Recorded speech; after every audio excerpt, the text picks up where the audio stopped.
जय हिंद मेरे प्यारे दोस्तों, गैलेक्सी क्लास में आप सभी का स्वागत है। और आज हम लोग एनसीईआरटी का क्वेश्चन का हम लोग 12.2 का कितने क्वेश्चन सॉल्व कर चुके थे? 6 क्वेश्चन सॉल्व कर चुके थे पिछले वीडियो में। और आज हम लोग क्या करेंगे, 7वें प्रश्न को क्या करेंगे, सॉल्व करेंगे। तो 12.2 का कौन सा क्वेश्चन है? 7वां क्वेश्चन है। 7वां प्रश्न क्या कह रहा है एनसीईआरटी का? 7वां प्रश्न ये कह रहा है कि एक ठोस में ऊंचाई 120 सेंटीमीटर और त्रिज्या 60 सेंटीमीटर वाला एक संघ सम्मिलित है, जो 60 सेंटीमीटर वाले एक अर्धगोले पे क्या अध्यारोपित। एक संघ है जिसकी ऊंचाई कितना है, 120 और त्रिज्या कितना है, 60 सेंटीमीटर। यह जो संघ है अर्धगोले पे क्या है, अध्यारोपित है, जिसकी त्रिज्या कितना है, 60 सेंटीमीटर है। तो इसका मतलब ये है। और आगे क्या है प्रश्न में कहा है? प्रश्न में ये कहा है और आगे कहा है प्रश्न में, एक शंख है जिसकी त्रिज्या कितना है, 60 सेंटीमीटर, ऊंचाई कितना है, 120 सेंटीमीटर। और यह जो शंख है अर्धगोले पे क्या है, अध्यारोपित है, और जिसकी त्रिज्या कितना है, 60 सेंटीमीटर। इन शंख के आधार की त्रिज्या और अर्धगोले की त्रिज्या दोनों क्या है, बराबर है। और कितने सेंटीमीटर त्रिज्या? 60 सेंटीमीटर दिया। कैसे सेंटीमीटर? 60 सेंटीमीटर दिया है। और आगे प्रश्न में कहा है कि इस ठोस को पानी से भरे हुए लंबवृत्तीय बेलन में इस प्रकार सीधा डाला जाता है कि यह बेलन की तली को स्पर्श करे। ये एक बेलन है और उस बेलन में इस ठोस को क्या किया गया है, ऊपर से क्या किया जा रहा है, डाला जा रहा है। और इस प्रकार डाला गया है कि वह बेलन के नीचे वाले तल को क्या करे, स्पर्श करे, अर्थात क्या करे, छुए, अर्थात क्या करे, टच करे। क्या करे? टच करे या स्पर्श करे, जिसे हम व्यवहारिक भाषा में क्या कहते हैं, छूना कहते हैं। छू जाए उसकी तली को क्या करे, छू जाए। तो कह रहा है कि तो बताइए आगे प्रश्न में, यदि बेलन की त्रिज्या 60 सेंटीमीटर और ऊंचाई कितना है, 180 सेंटीमीटर हो, तो बेलन की त्रिज्या कितना है, 60 सेंटीमीटर। त्रिज्या कितना है?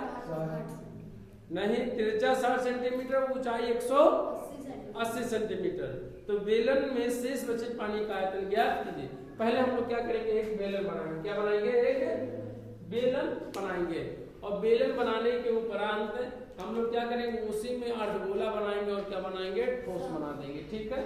तो पहले हम लोग कितना सेंटीमीटर का बनाए बाबू? 180। कितना बनाए? 180। ऐसे इस तरह से है।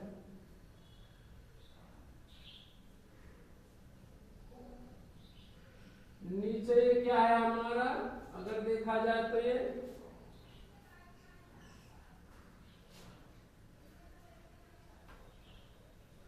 इसकी टोटल ऊंचाई कितना है, 180 सेंटीमीटर है। कितना ऊंचाई? इस बेलन की ऊंचाई टोटल कितना है, 180 सेंटीमीटर है। त्रिज्या कितना दिया है बाबू? 60 सेंटीमीटर। कितना दिया है? 60 सेंटीमीटर। से सेंटीमीटर में कितना सेंटीमीटर? 60 सेंटीमीटर। ऐसे इस तरह से इसकी टोटल ऊंचाई 180 और त्रिज्या बराबर कितना होगा, 60 सेंटीमीटर। यह एक क्या है, बेलन है। क्या है? यह एक बेलन है। अब इस बेलन में एक ठोस क्या किया जा रहा है, डुबोया जा रहा है, यानी ऊपर से सीधे डाला जा रहा है। इस प्रकार डाला जा रहा है कि नीचे का पृष्ठ जो है अर्धगोलाकार है। क्या है? अर्धगोलाकार है। ऐसे इस तरह से अर्धगोलाकार है। कैसा है? अर्धगोलाकार।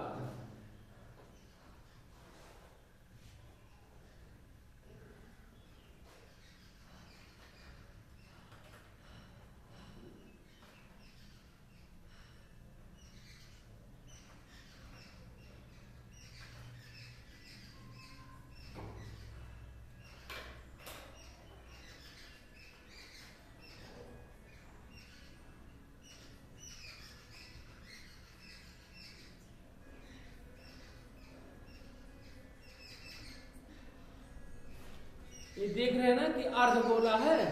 ये क्या है? अर्धगोला है। और अर्धगोले के बाद आप क्या करेंगे, इसी पे एक संघ क्या है, अध्यारोपित है। कितना है? एक संघ अध्यारोपित है। एक संघ अध्यारोपित का मतलब रखा हुआ, अर्धगोले पे क्या है, रखा ये आपके सामने ठोस बन गया, ये अर्ध गोला हो गया आपके सामने, और इसके ऊपर कितना हो गया बाबू, हम लोग जानते हैं यह जो शंख है इसकी ऊंचाई कितना है 120 सेंटीमीटर, और इस गोले की त्रिज्या कितना है 60 सेंटीमीटर, ये भी कितना होगा 60 सेंटीमीटर, क्योंकि गोले अर्ध गोले की त्रिज्या या गोले की त्रिज्या क्या होती है, बराबर होती है। यहाँ हम देखेंगे कि यहाँ से यहाँ इस शंख की ऊंचाई 120 लंबवत ऊंचाई, और वृत्ताकार जो अर्धगोले की त्रिज्या होगा वही शंख के आधार की भी क्या होगी, त्रिज्या होगी।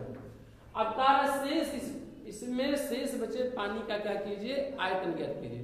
आप देख सकते हैं कि यहाँ देखिए ये रख दिया गया, डुबो दिया गया, डुबो देने के बाद नीचे तली है तो नीचे पे बैठ गया।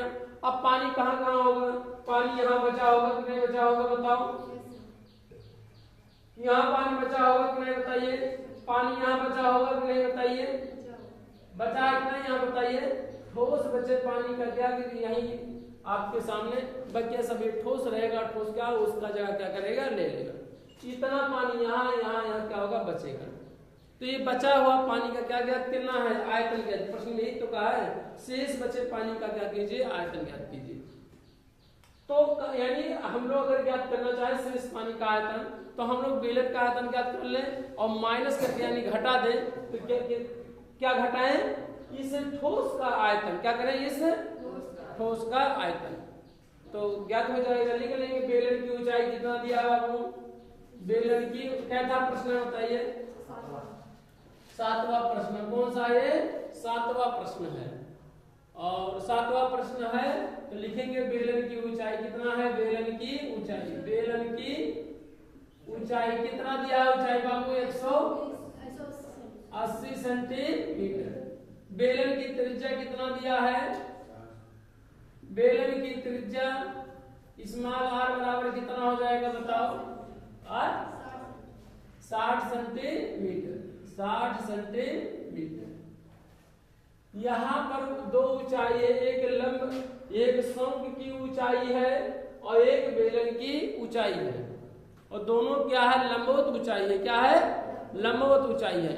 तो स्मॉल एच से और कैपिटल एच से अलग अलग क्या करेंगे, प्रदर्शित कर लेंगे हम लोग ऊंचाई को। तो यहाँ हम लोग कैपिटल एच मान ले रहे हैं, क्या मान ले रहे हैं, कैपिटल एच, और यहाँ पर कैपिटल आर मान ले रहे हैं, क्या मान ले रहे हैं, कैपिटल आर। तो कितना 60 सेंटीमीटर हो गया। ये तो रहा बेलन का। आगे चलिए शंख का ज्ञात करें।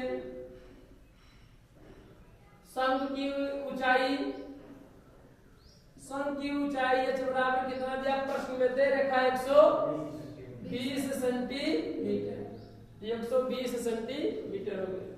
त्रिज्या कितना होगा, शंख के आधार की त्रिज्या, शंख की त्रिज्या कितना होगा, स्मॉल आर मान लिया जाए, कितना होगा बताओ, 60 सेंटीमीटर। चूंकि चाहे स्मॉल आर यहाँ पे भी मान ले, क्यों, क्योंकि अर्धगोले की भी त्रिज्या 60 सेंटीमीटर और शंख के आधार की त्रिज्या भी 60 सेंटीमीटर, और इस जो बेलन की त्रिज्या भी कितना है, 60 सेंटीमीटर। चूंकि बेलन की त्रिज्या कितना है, 60 सेंटीमीटर, अर्धगोले की त्रिज्या भी 60 सेंटीमीटर और बेलन की त्रिज्या भी कितना है, 60 सेंटीमीटर। तीनों राशियां सेम है, बराबर हैं, इसलिए इसमें इसे हम लोग स्मॉल आर से प्रदर्शित कर देंगे। क्यों, क्योंकि सब में क्या है, बराबर है, इसलिए स्मॉल आर बराबर कितना हो गया, 60 सेंटीमीटर। स्मॉल आर बराबर कितना हो जाएगा, 60 सेंटीमीटर। आगे चलिए, अर्धगोले की त्रिज्या कितना होगा, अर्धगोले की त्रिज्या कितना होगा, अर्धगोले की त्रिज्या बराबर कितना होगा, 60 सेंटीमीटर। क्योंकि प्रश्न में दे रखा है कि जो ये शंख अध्यारोपित है, अध्यारोपित माने शंख जो रखा हुआ है वह अर्धगोले पर क्या है, रखा हुआ है।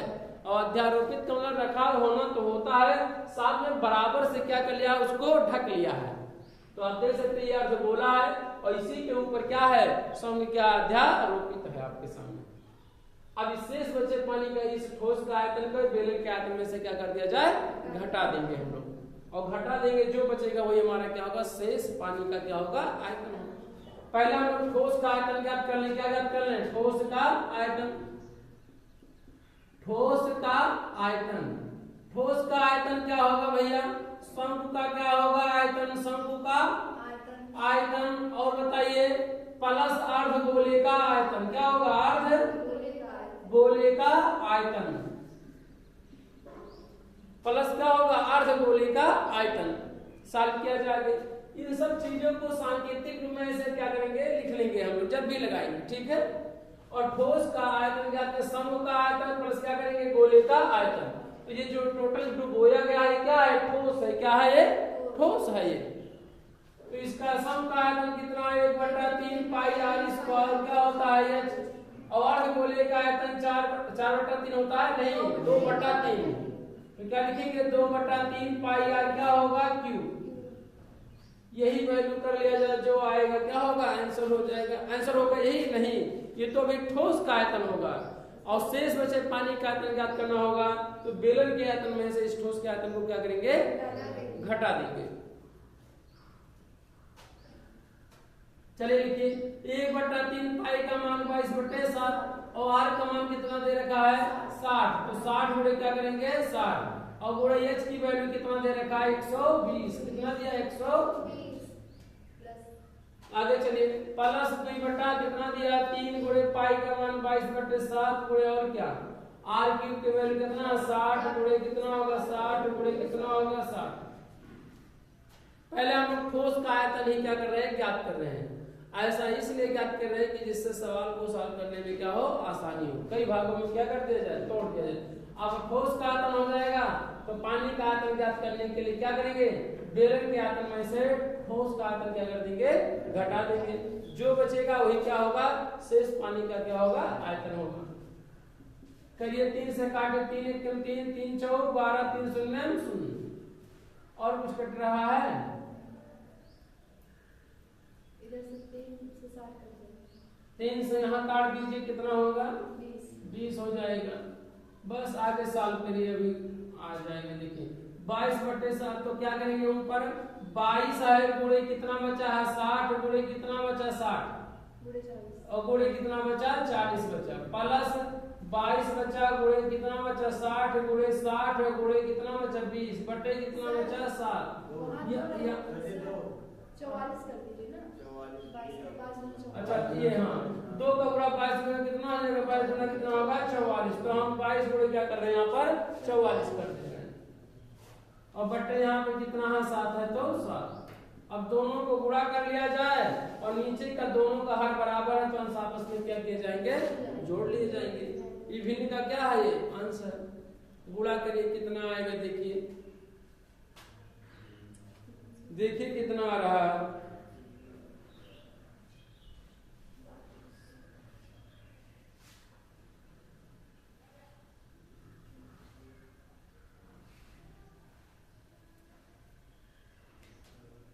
बाईस गुणे कितना होगा बताइए? 22 गुणे और बताइए 60 गुणे 60 गुणे 40 आ रहा है 31,000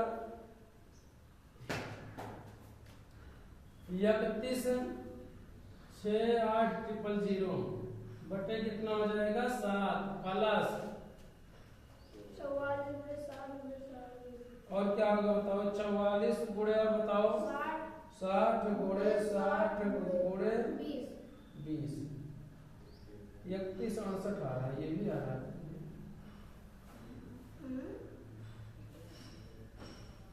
अरे 44 हो गया गुणे 60 गुणे 60 गुणे 3 सही तो है। 44 गुणे 60 गुणे 60 गुणे 20 ये भी उतना आ रहा। चलिए ठीक है। 31,68 000 बटे कितना है? दोनों का हर बराबर है तो अंश आपस में क्या किए जाएंगे? जोड़ लिए जाएंगे। 31,68 000 प्लस 31,68। अगर गलत नहीं होगा बटे कितना हो जाएगा? 7। जोड़ेंगे कितना होगा बताओ? 63 हो जाएगा। 63 36 000 बटे कितना हो जाएगा? 7।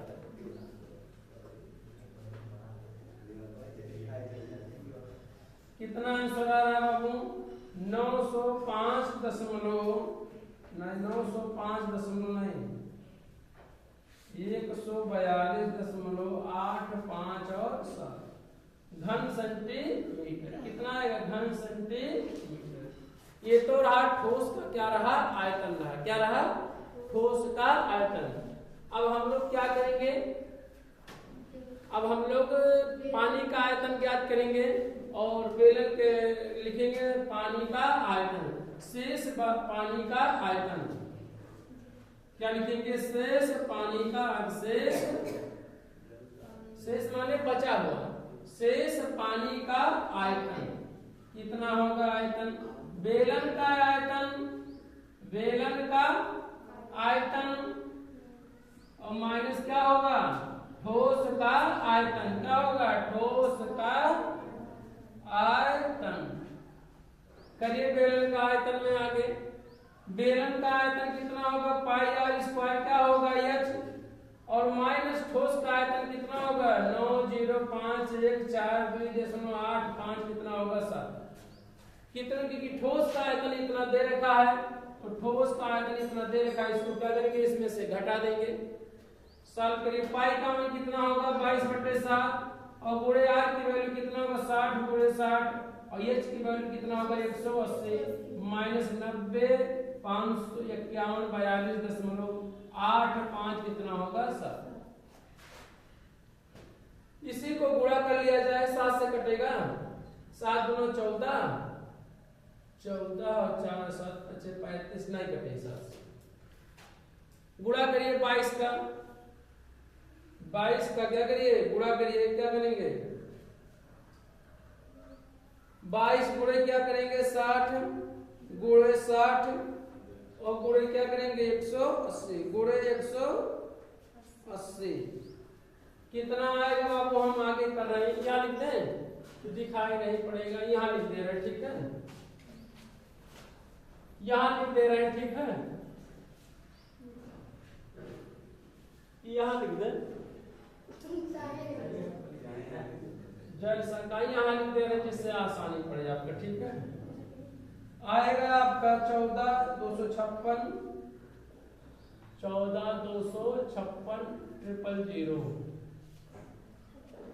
बटे कितना हो जाएगा? 7 माइनस 90 51 42.857। इसी में क्या करिए? 7 से क्या कीजिए? भाग दीजिए। कितना आएगा? 20। कितना आएगा? 20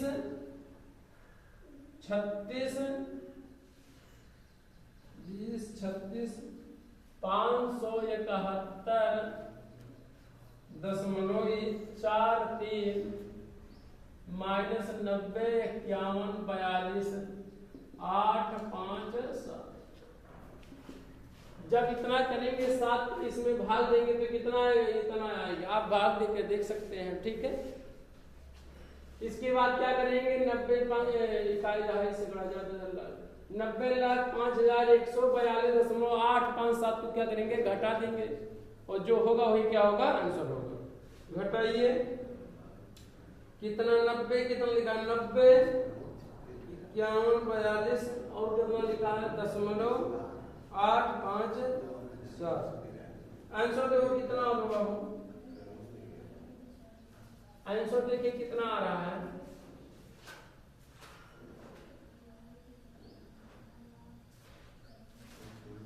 कितना आ रहा बताओ? 1.1 मीटर क्यूब लगभग।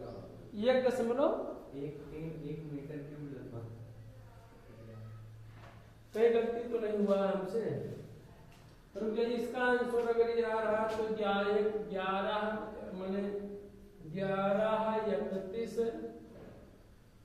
अरे सही है, कोई दिक्कत नहीं। 42 8 5 और 7 घन सेंटीमीटर।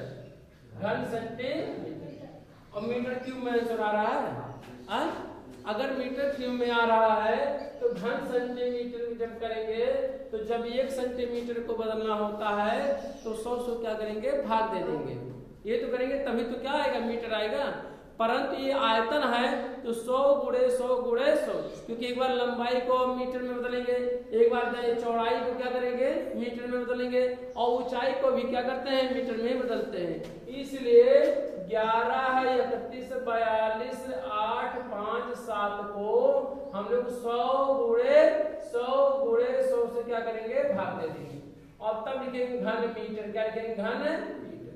आंसर तब लगभग क्या आ जाएगा आपका। ठीक है, कितने अंकों का दशमलव लगेगा भैया? 2 2 4 2 6, तो 2 और 2 4 और 2 6, कितना आएगा बाबू? 1.1 3 1 4 2 8 5 7, लगभग करके कितने अंकों तक ले आ रहा है बाबू?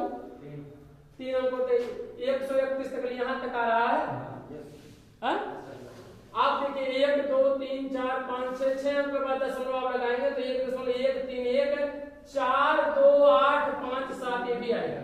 लेकिन उत्तर में दे रखा है 3 अंकों तक ले दे रखा, तो 3 अंकों तक ले, लेकिन वास्तव में देखा है तो 2 अंकों तक ले लिखना चाहिए हो, लेकिन उत्तर की टैली हमें करवाना है, इसलिए 3 अंकों तक ले दिया तो हम लोग यहीं तक के क्या करेंगे काउंट करेंगे।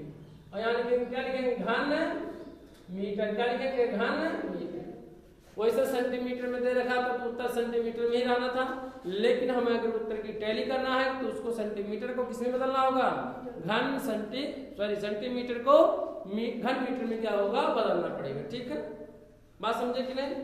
आयतन को जब भी अगर बदलना रहेगा तो आप 100 गुणे 100 गुणे 100, यानी घन सेंटीमीटर में है तो उसे घन मीटर में बदलने के लिए 100 गुणे 100 गुणे 100 से गुणा करके तब क्या करेंगे भाग देंगे। इसका मतलब ये है जो 100 गुणे 100 गुणे 100 किया गया है, एक बार लंबाई को किया गया सेंटीमीटर को मीटर में बदला गया, एक बार चौड़ाई को बदला गया होगा मीटर में, और एक बार ऊंचाई या गहराई को क्या किया गया होगा सेंटीमीटर से मीटर में क्या किया गया बदला गया। तो इस तरह से 100 गुणे 100 से क्या करेंगे भाग देंगे, जो आएगा क्या होगा हमारा वो मीटर में हो जाएगा। तो नोट कर लिया जाए, ये हमारा क्या हो जाएगा आंसर हो जाएगा। क्या होगा यही हमारा क्या हो जाएगा आंसर। दशमलव के 3 अंकों तक ले उत्तर माला में लिया है, हम लोग 2 अंकों तक ले लेंगे, कोई दिक्कत नहीं है। ठीक है, नोट किया जाए। 8वें नंबर का प्रश्न है, एक गोलाकार कांच के बर्तन की एक बेलन के आकार की गर्दन है जिसकी लंबाई 8 सेंटीमीटर है और व्यास 2 सेंटीमीटर है, जबकि गोलाकार भाग का व्यास 8.5 सेंटीमीटर है और इसमें भरे जा सकने वाले पानी की मात्रा मापकर एक बच्चे ने यह ज्ञात किया कि इस बर्तन का आयतन 345 घन सेंटीमीटर है। ज्ञात कीजिए कि उस बच्चे का उत्तर सही है या नहीं। यह मानते हो कि उपरोक्त मापांक आंतरिक मापन है और पाई का मान 3.14। तो प्रश्न में कहा एक गोलाकार कांच के बर्तन की एक बेलन के आकार की क्या है गर्दन है। कैसा है? गोलाकार है। कैसा है? गोलाकार। तो इसका मतलब ये है कि ऐसे इस तरह से क्या है गोलाकार है कोई चीज, और इसका जो सिरा है ऊपरी सिरा ये क्या है बेलनाकार, यानी जो गर्दन है कैसा है बेलनाकार है।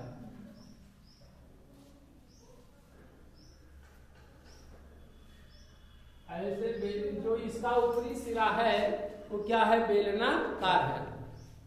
अब ये बेलनाकार है तो इसकी ऊंचाई दे, तो इसकी ऊंचाई दे रखा है, इसकी ऊंचाई कितना है? जो बेलन के आकार की गर्दन है, जो बर्तन है कैसा है गोलाकार और किसका बना है कांच के, लेकिन कांच के जो बर्तन की गर्दन है वो कैसा है बेलनाकार है, और जिसकी दिया है जिसकी लंबाई कितना है 8 सेंटीमीटर। कितना दिया है 8 सेंटीमीटर। यहाँ देख सकते हैं इस तरह से कि यहाँ पे जो गर्दन है बेलना क्या है कार है, क्या है बेलना कार है, इस तरह से डाला गया है उसमें। आगे साफ करिए, आगे क्या आएगा? इसका व्यास दे रखा है कि त्रिज्या दिया कि व्यास दे रखा, कितना दे रखा है व्यास।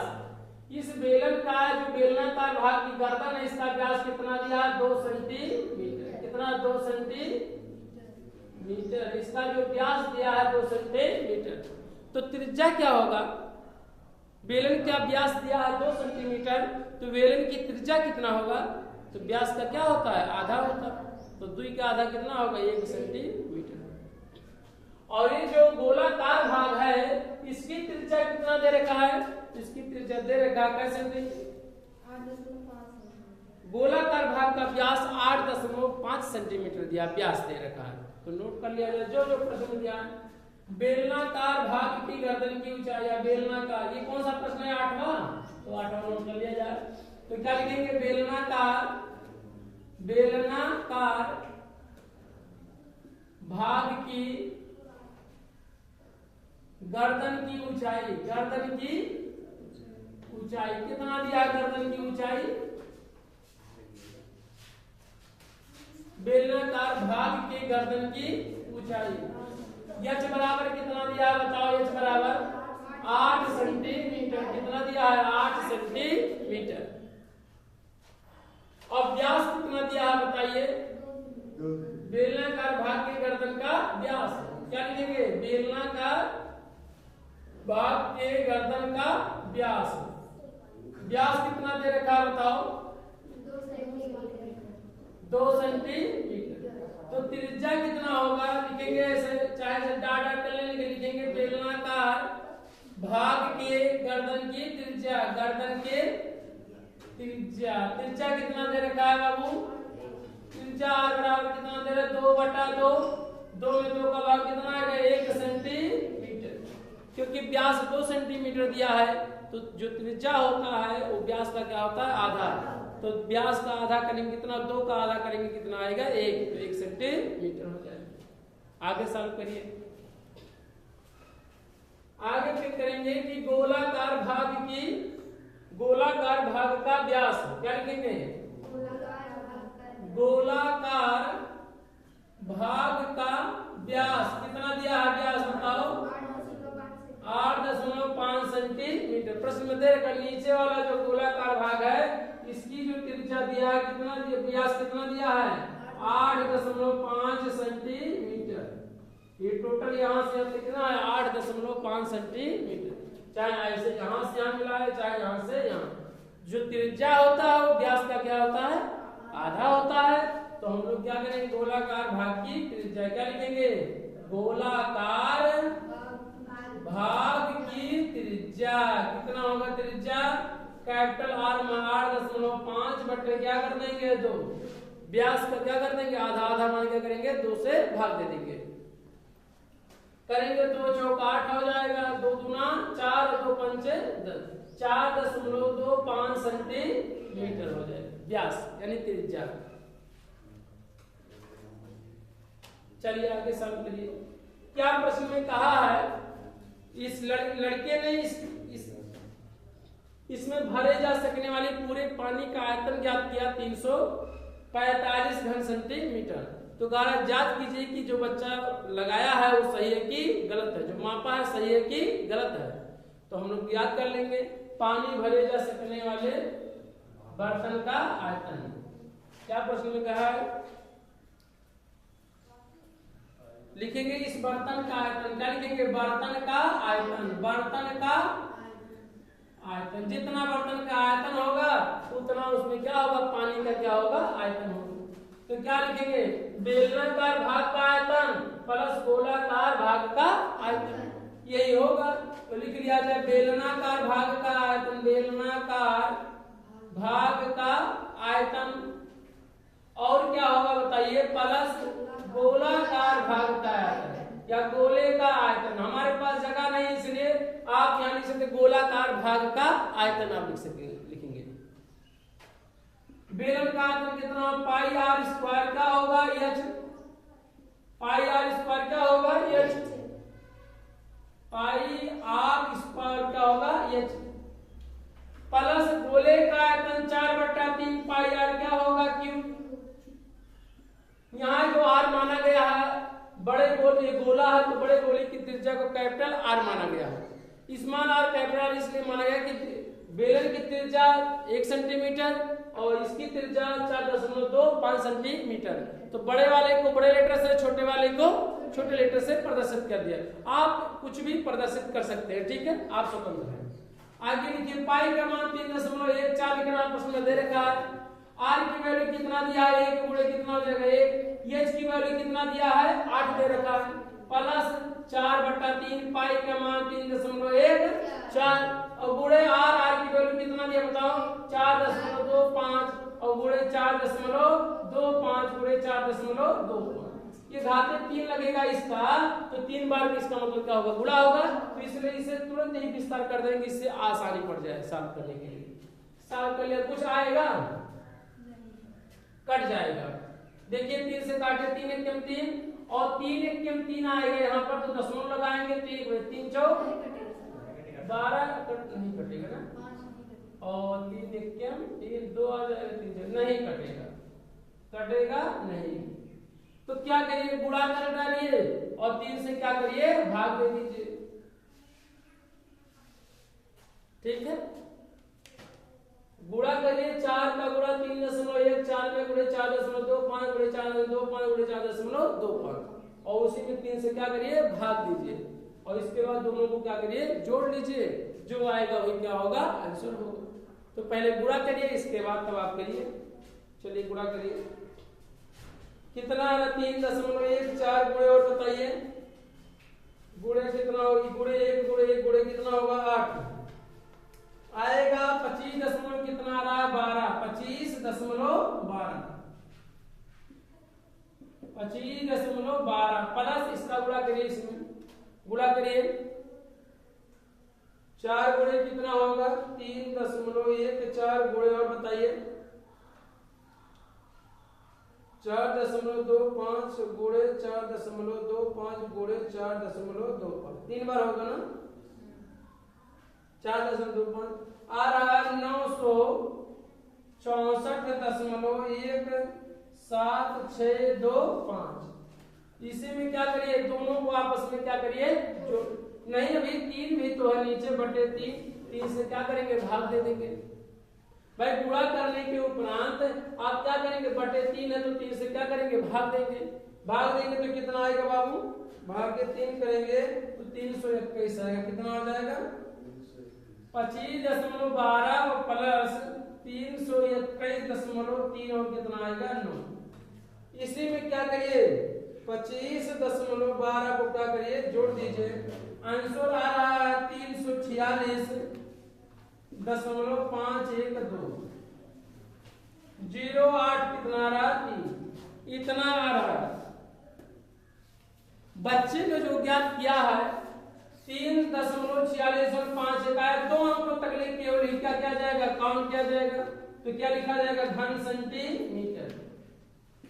प्रश्न में तो आप देख सकते हैं, प्रश्न दिया 46, माने बच्चे ने जो ज्ञात किया इस पूरे बर्तन का आयतन 345 घन सेंटीमीटर, और हमने जो ज्ञात किया, जांच किया तो कितना है, 346.51, लगभग 1.5 घन सेंटीमीटर का क्या आ रहा है, कमी आ रहा है।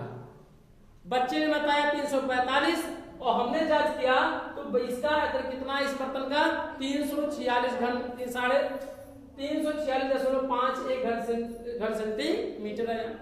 इसका मतलब यह है कि जो बच्चे ने बताया वो क्या बताया, गलत बताया। लेकिन यदि देखा जाए तो हम लोग लगभग भी लिख सकते थे, समझे कि नहीं, लगभग भी लिख सकते हैं कि बराबर। लेकिन अब चूंकि ये आंकिक मान संख्यात्मक मान है तो 1.5 घन सेंटीमीटर का अंतर आ रहा है, इसलिए बराबर नहीं है, अर्थात बच्चे द्वारा जो उत्तर ज्ञात किया गया वो क्या है, गलत है। तो क्या लिखेंगे, घन सेंटीमीटर लिखेंगे, बच्चे द्वारा निकाले गए माप का आयतन क्या है, गलत है। क्या लिखेंगे, बच्चे द्वारा बच्चे का आंसर, बच्चे का आयतन 345 घन सेंटीमीटर है, जो कि क्या है, गलत है, जो कि गलत है, क्योंकि वो जांच करना था तो जांच हमने कर लिया, 1.5 घन सेंटीमीटर के कारण अंतर आ रहा। तो हमें उम्मीद है कि आप क्या होंगे, अच्छी तरह से सीखे होंगे। पृष्ठीय क्षेत्रफल और आयतन से संबंधित क्वेश्चनों को, सभी क्वेश्चनों को क्या कर दिया गया, सॉल्व कर लिया गया। अब हम लोग नेक्स्ट चैप्टर को क्या करेंगे, नेक्स्ट वीडियो में क्या करेंगे, हम लोग सॉल्व करेंगे। और हमें उम्मीद है कि आप बेहतर से सीखे होंगे। चूंकि यह चैप्टर कठिन है इसलिए थोड़ा समय लग सकता है आपको समझने में, और बेहतर से सीखे होंगे। हमें उम्मीद है कि आप बहुत बेहतर से सीखे होंगे। जय हिंद, जय भारत।